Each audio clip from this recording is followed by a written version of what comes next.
Maybe she thought I wouldn't notice the for sale sign in my own front yard. Or maybe Lisa assumed I'd be grateful, relieved even, that she was handling things. She certainly didn't expect me to be standing at the door when the realtor showed up with a young couple at 9 o'clock on a Tuesday morning. I was still in my robe. The realtor looked mortified. The couple looked confused, and I looked exactly like what I was, a 70-year-old woman who'd just discovered her daughter had listed her home without asking. "I'm so sorry," the realtor stammered, checking her phone. "Lisa Thompson assured me you were aware of the showing." I smiled. Not the warm smile I'd perfected over 35 years as a school principal. The other one. The one that made 8th graders confess to things they hadn't even done yet. "Did she?" The couple backed down the porch steps. The realtor followed, apologizing profusely, promising to call Lisa immediately. I closed the door and walked to my kitchen, where my coffee had gone cold. Through the window, I could see that sign, bright, cheerful, professional, like my opinion didn't matter at all. I'd lived in this house for 35 years. Richard and I bought it when Lisa was 10 and Michael was 7. We painted every room together that first summer. Richard built the deck where we had birthday parties and graduation celebrations, where I sat alone after his funeral 5 years ago, trying to figure out how to be just Eleanor instead of Eleanor and Richard. This house wasn't too big. It was my life. I called Lisa. She answered on the second ring, that brisk, professional voice she used when she was between meetings. "Mom, I was going to call you. There's a for sale sign in my yard." A pause, then that tone, the one she'd been using more and more lately, patient, reasonable, like I was one of her clients who didn't understand contract law. "I know this is sudden, but I found you the perfect place, a senior living community in Maple Ridge. It has a fitness center, Mom. Activities. You'd have friends. I have friends. You know what I mean. People your own age. And the apartments are beautiful, 1 bedroom, everything on 1 floor, no stairs to worry about. Someone else handles the maintenance." My hand was shaking. I set down my coffee cup before I could drop it. "You listed my house. Mom, be reasonable. This place is almost 3,000 square feet. You're 70 years old. What if you fall on those stairs? What if something breaks and you can't fix it? Michael and I worry about you constantly. So you decided to sell my home. We decided to help you transition before it becomes a crisis. I've already got 2 showings scheduled this week. The market's hot right now. We could probably get asking price, maybe more." I looked around my kitchen. The wallpaper I'd hung with Sarah Martinez after Richard died, needing something to do with my hands. The herb garden on the windowsill that I tended every morning. The phone list on the refrigerator with names I'd collected over decades. Former colleagues, neighbors, the woman from book club who called every Sunday. "And where exactly?" I said quietly. "Did you think I was going to go?" "The apartment." "Mom, I told you. I put down a deposit. You move in next month." "You put down a deposit." "Yes, it's done. You don't have to worry about anything. I'll hire movers. I'll help you pack. We'll downsize. You don't need all this furniture anyway. Just bring what fits. Just bring what fits." Like my life could be compressed into a 1-bedroom apartment because it was more convenient for my daughter's worry. "Lisa," I said, and my voice must have carried something because she went quiet. "Take the house off the market. Mom, today. Call your realtor right now and take it down. I'm trying to help you. I didn't ask for your help." She laughed. That short, sharp sound she made when someone said something ridiculous in a meeting. You never ask for help. That's the problem. You're stubborn, and you won't admit when you need support. I'm hanging up now. Mom, wait. I ended the call. Then I sat at my kitchen table for a long time, looking at that sign through my window. When Michael called an hour later, I already knew Lisa had gotten to him first. "Mom," he said gently.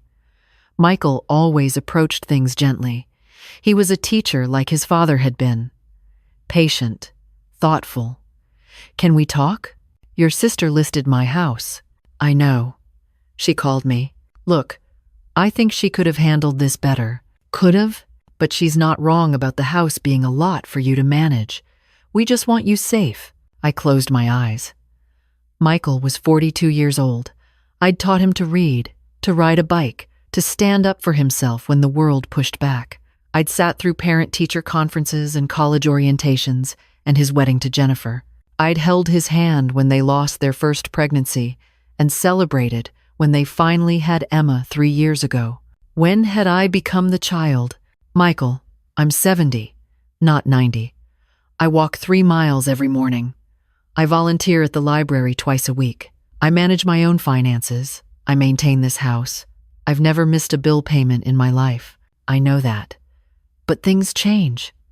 Dad's gone, and we worry about you being alone in that big house. What if something happens? Then I'll handle it, like I've handled everything else. Mom, he sighed. Just look at the apartment.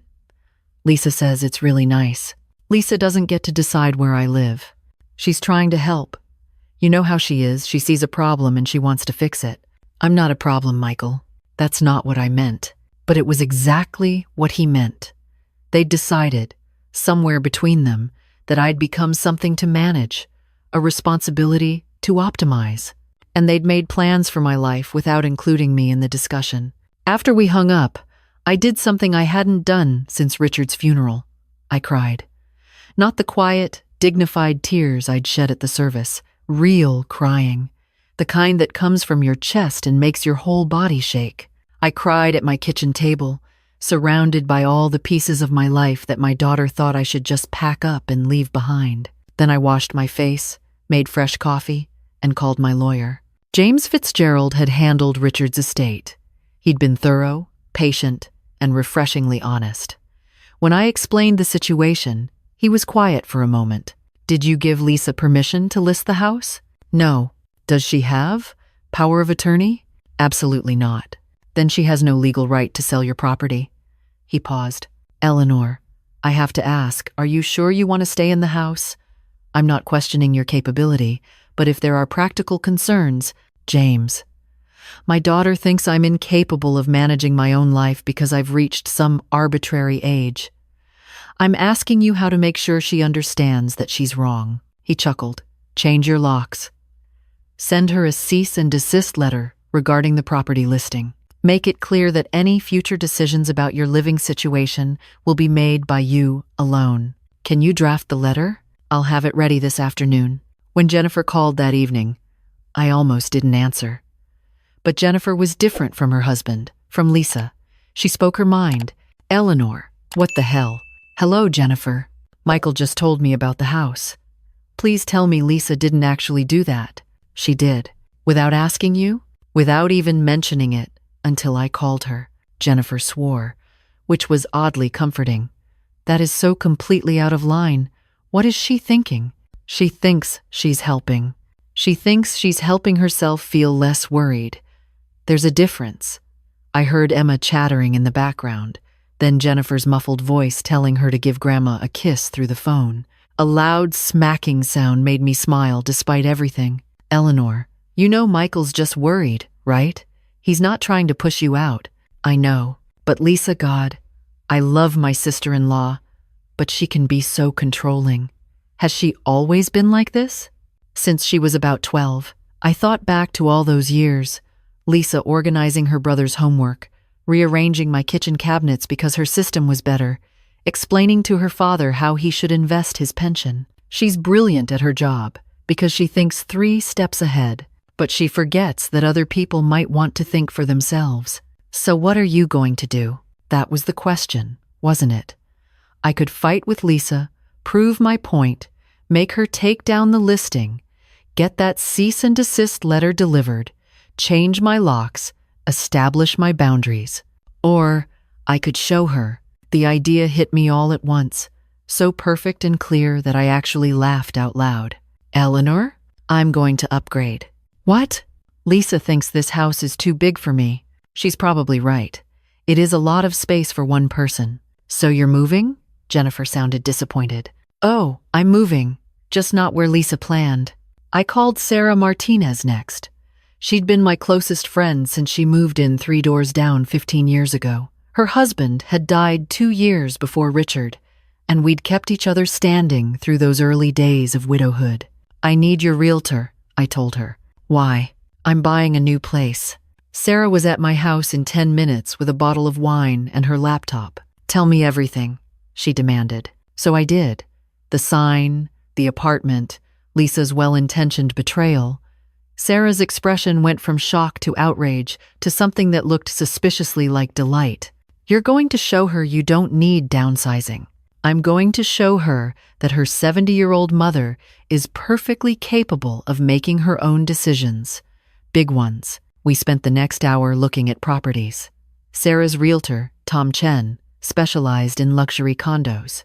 He'd helped her sell her house and move into a beautiful 2-bedroom overlooking the river. "What about something like mine?" Sarah suggested. "Same building. There's a penthouse on the market. 2 bedrooms, 2 baths, river view, balcony."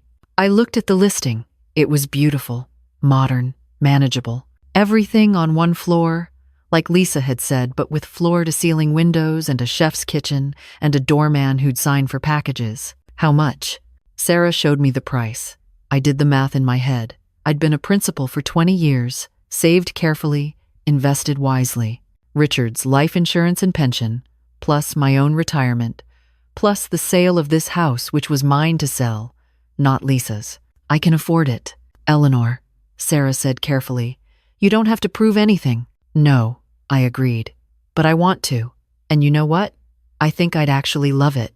No more worrying about the furnace, no more mowing the lawn. That building has a gym, a library, a rooftop garden."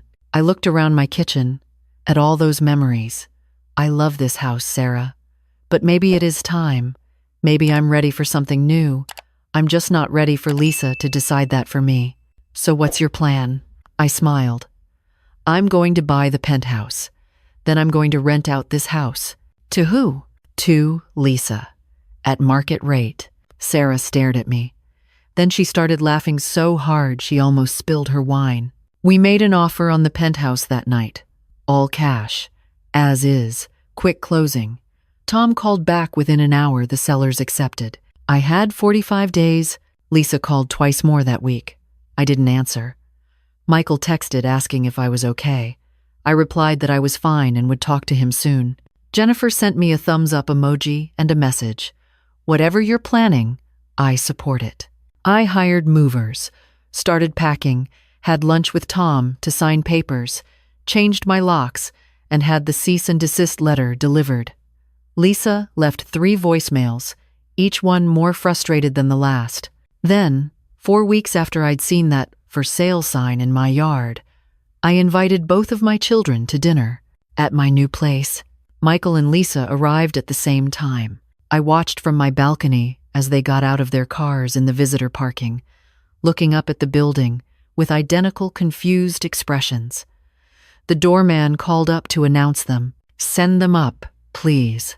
When I opened the door, Lisa's face was priceless. "Mom? What is this?" "This is my new home. Come in." They walked through slowly, taking in the open floor plan, the kitchen with marble countertops, the view of the river, the balcony with its tasteful furniture. "I don't understand," Michael said. "You were worried about me managing the house," I said calmly. "You were right.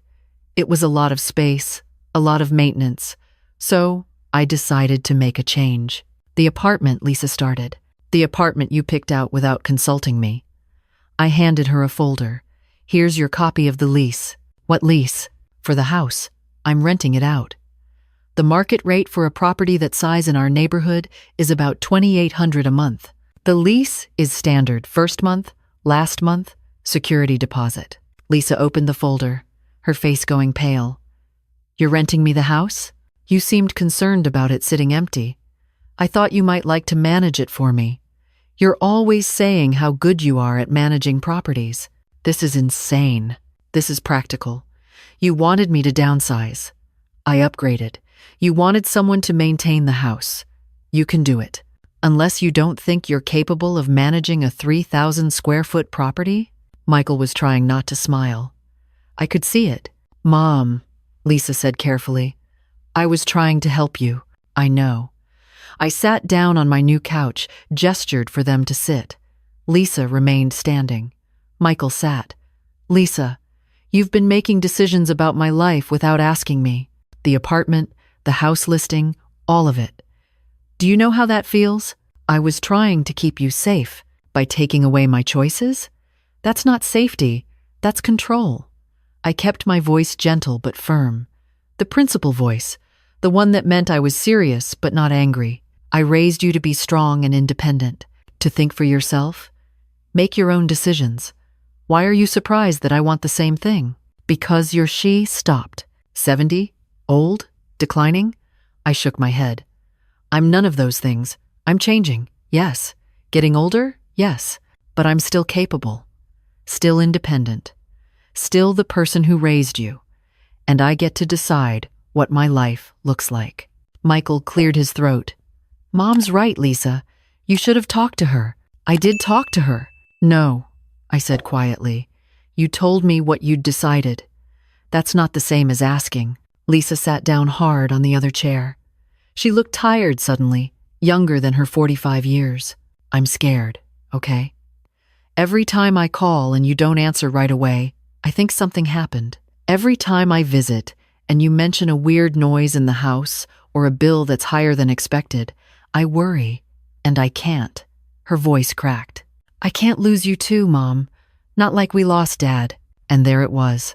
The real reason. Not control for control's sake, but fear wrapped up in spreadsheets and efficiency.